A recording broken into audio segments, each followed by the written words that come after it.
ल जहीँ जाओस् न 2-4 शब्द होइन। अब बल्ल तल्ल अब हामी 3 घण्टाको यात्रा पश्चात हामी यहाँ स्यारबुटार आइपुगेका छौँ। अब बाटोमा लास्टै गाह्रो भयो होइन, लास्ट दुःख नि पाइयो। पहिलोपटक आइयो, रमाइलो छ, खुसी मन छ होइन। त्यही हो, अब एकछिन घुम्छौँ हामी, बोटिङ सोटिङ गर्छौँ होइन। यो ठाउँको बारेमा केही वर्णन गरिदिनुहोस् न तपाईँ होइन। तपाईँ त यहीँको बासिन्दा होइन, यही ठाउँमा धेरै उ पनि गर्नुभयो, मास्टर काम पनि गर्नुभयो होइन, टिच पनि गर्नुभयो बच्चा बच्चीहरूलाई। अनि यो ठाउँको बारेमा पनि यसो केही भनिदिनुहोस् न त। अब यो ठाउँ चाहिँ अब 52 पोखरी 53 टाकुरी भनेर चिनिने रुकुमकोट भन्ने ठाउँ हो है। यो चाहिँ हाम्रो कमलदह पहिले चाहिँ एउटा कठ कुरा गर्दा धेरै कुरा आउँछ। यो चाहिँ धेरै पहिले एउटा ऋषिमुनि आएर यहाँ बाँस माग्दाखेरि बाँस नदिएको बेला त्यो ऋषिले चाहिँ आफूसँग भएको लोटे पानी चाहिँ खनाउँदा चाहिँ यो 1 लोटा पानी सुनेको थियो होइन। 1 लोटा पानी खनाउँदा चाहिँ यो दह भएको भन्ने चाहिँ बुझिन्छ। अनि यसको रहस्य पनि एउटा के छ कि जो अब यो साउन भदौको मौसममा नि यो बज्दैन होइन चाहिँ। यो बर्खाको समयमा चाहिँ हल्का बज्छ। यो अब हिउँदो लाग्यो, खटिरे लाग्न थाल्यो भने यो पानी सुक्छ। धेरै त सुक्दैन तर हल्का सुक्छ। पहिलेको भन्दा धेरै सुकिरहेको छ अहिले चाहिँ। So let's go. अब हामी यहाँदेखि सिधै कहाँ पो भनेको अरे शेरपु ताल जाँदैछौँ। यो चाहिँ हाम्रो रुकुम पूर्वको यो ताल चाहिँ यही हो र हामी आज चाहिँ रुकुम पश्चिमको बाफीकोट गाउँपालिकामा रहेको शेरपु ताल जाँदैछौँ। हामी त्यहाँ पुगेर देखाउँछौँ तपाईँहरूलाई के कस्तो छ। सो फेरि ब्याकग्राउन्ड सो लेट्स गो। हामी रुकुमकोटको केही दृश्य पनि तपाईँहरूलाई देखाइसकेका छौँ होइन। अनि यो रुकुमकोट कमलदहको बारेमा पनि हाम्रो ज्वाइँले केही 2 शब्दहरू भनिहाल्नु भयो। सो हामी चाहिँ अब हाम्रो लक्ष्य भनेको चाहिँ आजको हाम्रो डेस्टिनेसन भनेको चाहिँ हाम्रो शेरपु तालसम्म पुग्ने हो। So let's go. अब हामी बजार क्षेत्रमा छिर्दैछौँ। यो चाहिँ रुकुमकोटको एकदम मेन बजार भनेको त यही हो। अब यहाँदेखि तल छिउडीदह पनि छ होइन। यहाँदेखि हामी छिउडीदहमा पुग्नेछौँ। त्यहाँदेखि छिउडीदहदेखि हाम्रो यात्रा जारी नै छ होइन। बिचबिचमा निराउनुहुन्छ कि भनेर म गीत पनि गाइदिन्छु। भिडियोलाई स्किप नगरेर हेरिदिनु होला। सायद लाग्छ मलाई भिडियो लामो नै हुनेछ, किनकि हामी वहाँ शेरपु ताल पुगेर पनि भिडियो धेरै बनाउनेछौँ अनि फर्किरहेको भिडियोसम्म आउनेछ। सो यसो गाइस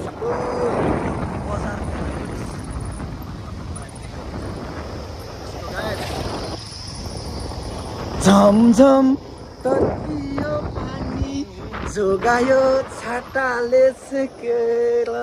रोदीमा मै आउने थिइनँ, रोदीकी मैयालाई देखेर। रोदीमा मै आउने थिइनँ, रोदीकी मैयालाई देखेर।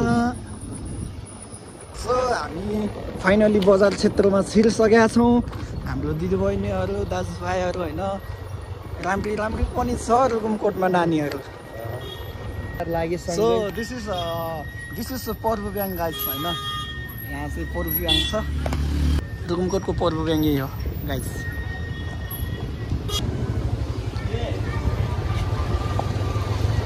सायद तिहारको चहल पहल धेरै नै भएर होला, मान्छेहरूको भिडभाड पनि धेरै अति नै छ। सो हामी बिस्तारो गइरहेछौँ होइन। सायद अफर पनि लागिरह होला होइन। हाट बजार हो ए ल। बहिनीहरू च्वाक च्वाक है, राम्री छन्। Let's go guys.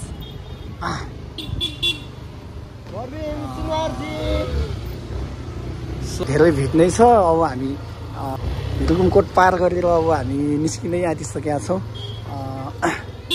सो आज तिहारको चहल पहल भएर भोलिदेखि तिहार सुरु छ नि त। सो त्यही भएर मान्छेहरूको भिडभाड पनि धेरै नै छ। हामी चाहिँ रुकुमकोटलाई पछाडि पारेर हामी चाहिँ अगाडि बढिरहेको छौँ। यो चाहिँ हाम्रो लेक सिटी हाम्रो रुकुमकोटको होइन। हाम्रो ढकालबारा हो गाइस। हामी ढकालबारामा अब चाहिँ बाटो यस्तै हो, हाम्रो अफ रोडै हो। धान काट्ने सुरु भइसकेको छ। यता हाम्रो रुकुमकोटमा धान काट्ने मारामारी छ। बच्चाहरूलाई तिहार आइसक्यो, पुरा खुसी लड्डु फुट्यो होला नि तिमीहरूको मनमा खुसी छौ ढकालपाडा गाउँ यही हो ढकालपाडा गाउँ यहाँको नानीहरूको पनि राम्रै छ नि कतिपय केटाहरू लट्ठी छन् होला यो गाउँको केटीहरूलाई देखेर सो यस्तै हो राति राति आइयो भने यो रुख छ नि रुम होइन तल हेर्नु होला यसले ल यो रोप्ने मेरो चाहना हो यहाँ पुरै भएको ठिक छ अब हामी चाहिँ यहाँदेखि धाउने झर्छौँ होइन धाउनेको हल्का दृश्य पनि म देखाउने नै छु अहिलेको समस्त एभ्रिवान अहिलेसम्म हेरेर साथ दिनुभएको छ यो भिडियो अन्तिमसम्म हेरिदिनु होला यदि च्यानलमा नयाँ हुनुहुन्छ भने मेरो च्यानललाई नि सब्सक्राइब गर्न नबिर्सिनु होला यदि अलरेडी सब्सक्राइब छ भने लाइक कमेन्ट गर्न नबिर्सिनु होला सो यस्तो सानोतिनो भिडियोहरू म सधैँ लिएर आउनेछु तपाईँहरूको माझ नमस्ते नमस्ते नेपाल सो फाइनली हामी धाउने बजार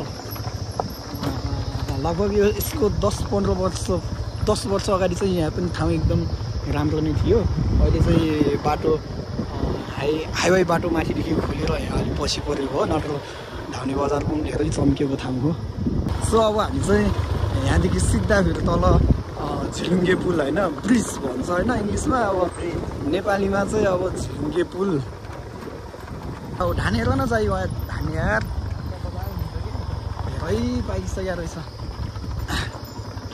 सायद भिडियो निकै नै लामो हुन्छ होला किनकि अब रुकुमकोटदेखि स्यारपुताल पुग्नलाई पनि बाटो एकदम लामो छ त्यही माथि बाटो अफरोड पनि छ सक्दो म छोटो नै बनाउने छु तर अहिले यो अफरोड भएर मैले देखाएको ठिक छ हामी त्यो पुल तरेर जानुपर्छ बाटो कस्तो चाहिँ हेर्नुपर्छ बाटो अलिक अफरोड छ भन्ने सुनेको थिएँ होइन यो सानो भेरी होइन चाहिँ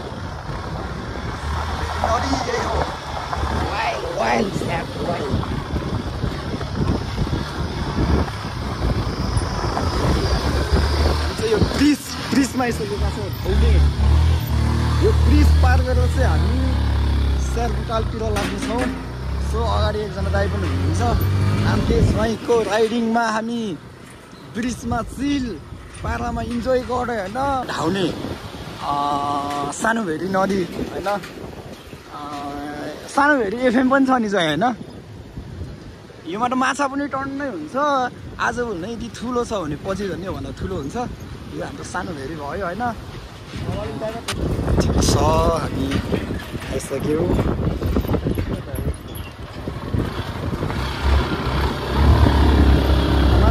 हो तर पनि जयराजाको राइडिङमा कमी हुँदैन धाउने क्रस गरेर हामी पाङा पोखरा भन्ने ठाउँमा आइसकेका छौँ यसलाई पार गरेर हामी सिधै फेरि स्यारपुतिर नै अगाडि बढ्नेछौँ सो किप वाचिङ होइन पिपल त यो के हो होइन चाहिँ पिपलको बुट्टा ठुलो रहेछ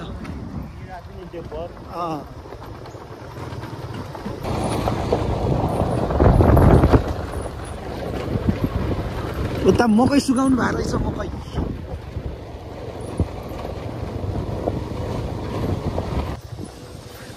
माले तारेहरू रहेछ स्यारपु जाने बाटो चाहिँ हो परो ल ल ल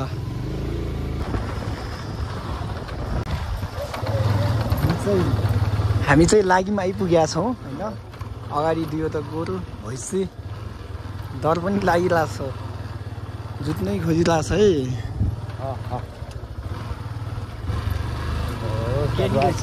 ज्ञानी रहेछ बुवाले कम्प्युटर चोटै हुनुहुन्छ होइन लाचिम भन्ने ठाउँमा छौँ बाटो चाहिँ हो बाटो त चिल छ अफरोड हो होइन हल्का पारी गाउँहरू पनि देखिरहेछ लागिमको गाउँ होइन राम्रो छ जे होस् होइन दामी छ ठाउँ यता वाउ यता धान पनि डेन्जर भएको रहेछ होइन यता गाउँ खोला होइन झिलुङ्गे पुल यता पनि रहेछ सिँचाइ पनि दामी रहेछ धानहरू पनि दामी भएको रहेछ होइन बाटो त यही हो बाटो चिल छ खसी डेन्जर रहेछ दुईवटा खसी डेन्जर छ है यो रातो खसी पनि डेन्जर छ पौडी हान्नुपर्छ जस्तो लागिरहेको छ मलाई त स्विमिङ पुल गरेर रहेछन् केटाहरू ल दुबान अहिले त अब गर्मी समयमा एकदम राम्रो एकदम दामी ठाउँ रहेछ यार पुल पार गरेर डेन्जर छ ठाउँ त पागल बनाउने छ के पागल होइन तल बेसीमा धान अनि यताउति पहाडै पहाड क्या खडरा छ यार क्या खडरा छ यार अमेजिङ गाइज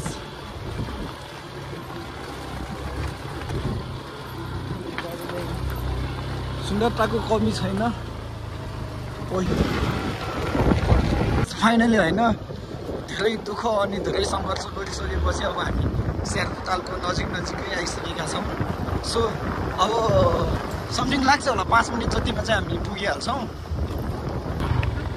फाइनली हामी स्यारपुताल आइपुग्न लागेका छौँ पारीको डाँडा क्या डेन्जर देखिरहेछ कि होइन सुन्नु न नानी यताउति घुम्ने हुन्छ कि यतादेखि घुम्ने यतै हो हाई चस्मे के छ बाबु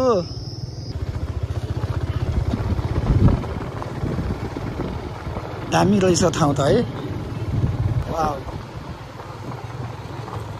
छर्लङै रहेछ नि त होइन हाई हाई बहिनीहरू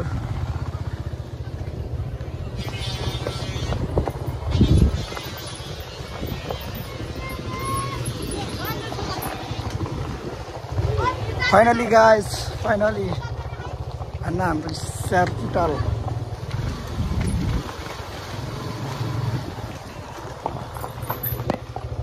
होइन चहल पहल निकै रहेछ यार आज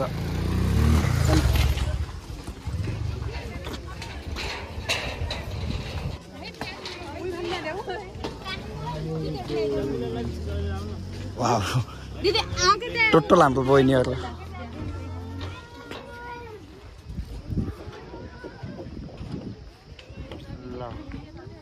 ए रहेछ स्यारपुताल भन्ने होइन ल जहीँ जाओस् न 2-4 शब्द होइन अब बल्ल तल्ल अब हामी 3 घन्टाको यात्रा पश्चात हामी यहाँ स्यारपुताल आइपुगेका छौँ अब बाटोमा लास्टै गाह्रो भयो होइन लास्ट दुःख नि पाइयो पहिलोपटक आइयो रमाइलो छ खुसी मन छ होइन त्यही हो अब एकछिन घुम्छौँ हामी बोटिङ सोटिङ गर्छौँ होइन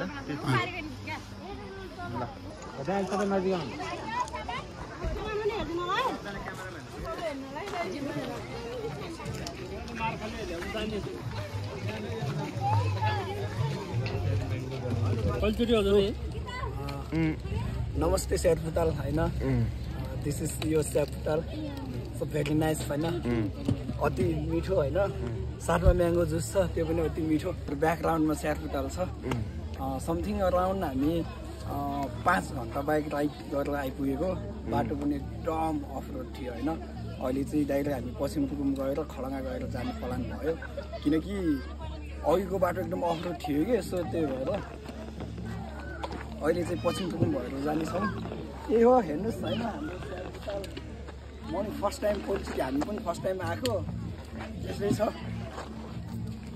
असाध्यै दामी होइन असाध्यै ब्युटिफुल अनि एकदम ब्युटिफुल एन्ड एकदम पिसफुल ठाउँ होइन मनै लोग्ने दृश्य छ होइन चाहिँ एकदम नाइस राम्रो छ आजको भिडियो यति नै समाप्त भयो होइन बाँकी अर्को एपिसोड अर्को भक्तमा होला अब